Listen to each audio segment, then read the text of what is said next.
Dr. Laura, massage addict. Today we're going to talk about something called bursitis. I know it's a funny word. Bursa is tiny fluid-filled sacs, and they are in the large joints. So let's kind of compartmentalize 4: shoulders, elbows, hips, and knees. When this tiny bursa gets inflamed or irritated, this is called bursitis.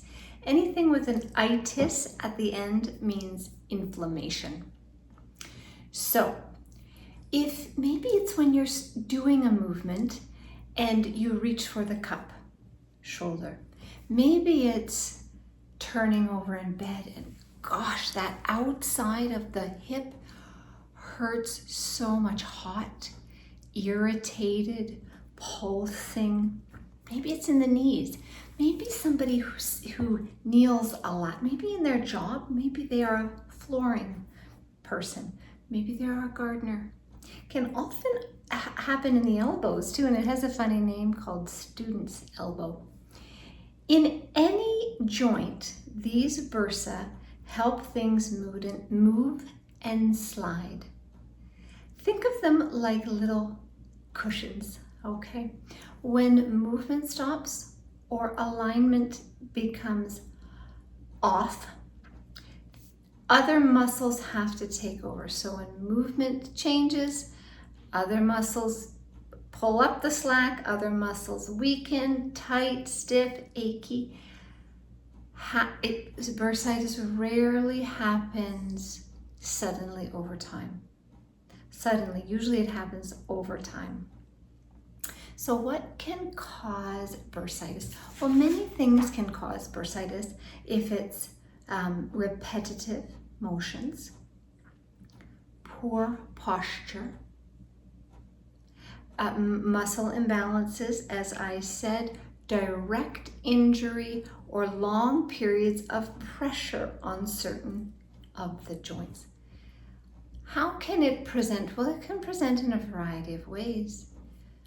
Hot joints, inflamed, pain, stiffness, swelling, tenderness, and pain perhaps at rest, but usually there's pain with the movement you're doing, and there's no pain at rest.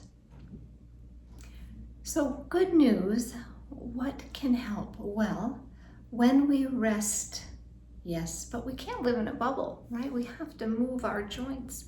Rest, ice, elevate, gentle stretches, gentle strengthening, gentle mobility, and this is where a chiropractor is your expert. Find one sooner than later. A chiropractor looks at the entire spine, and we are experts in the nervous system, in movement, alignment, and negating or stopping damage, or we don't want to see damage over time. So we have to look at the entire body, the entire person tells a story. Look at movement, alignment, and we don't want to see damage over time, but we look at all of, the shoulder doesn't just hang out here in space, it is attached to everything else. So what can a chiropractor offer? Well, we can adjust where necessary, so that's chiropractic adjustments. We can look at strengthening, stretching. We can look at home therapies. What can you do at home when you see me, but at home when you don't see me? Also, we can give guidance on ergonomics, on posture. So we are a wealth of information here at Massage Addict. So your next step, if you think that, man, that is what I have. I think I have bursitis. Remember, anything with ITS at the end means inflammation. And there is help. Make a call, make a plan, and get you on the road to recovery. Massage Addict chiropractors can do a full comprehensive exam, consultation, adjustment, and give you a clinical plan of management. We're here to help. Dr. Laura, I hope that was helpful.